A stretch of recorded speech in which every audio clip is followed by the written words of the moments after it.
Përshëndetje miq, uroj të jeni mirë dhe mirë se erdhët në kanalin tim. Por ju që më dëgjoni për herë të parë, unë jam Andalina nga sofra ime.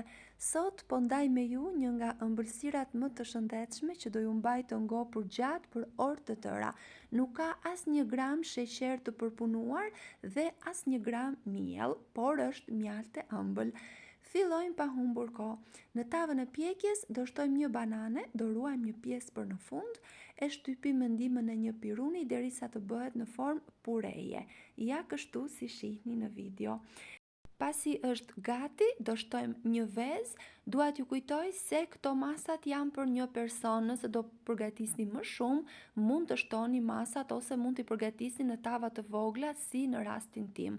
Do shtojmë edhe 200 ml qumësht dhe masën do ta përziejmë. Dua t'ju kujtoj se nëse jeni ri në kanalin tim, ju ftoj të hidhni një sy recetave të mia dhe nëse ato ju pëlqejnë, mos harroni të bëni subscribe dhe të shtypni butonin e ziles.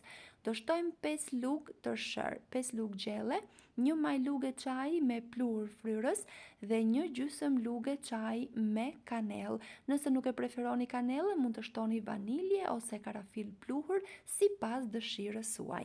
Masën do ta përziejmë shumë mirë.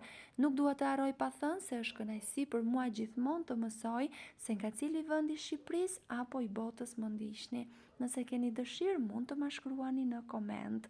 Pasi e kemi përzier shumë mirë pjesën e bananës që e ruajtëm që në fillim të videos, do ta ndajmë në feta të holla dhe do ta vëmë mbi tavë duke shtuar edhe disa bajame. Unë kam zgjedhur bajamet si të preferuara tona, por mund të zgjidhni çfarëdo lloj fruti tjetër të preferuar.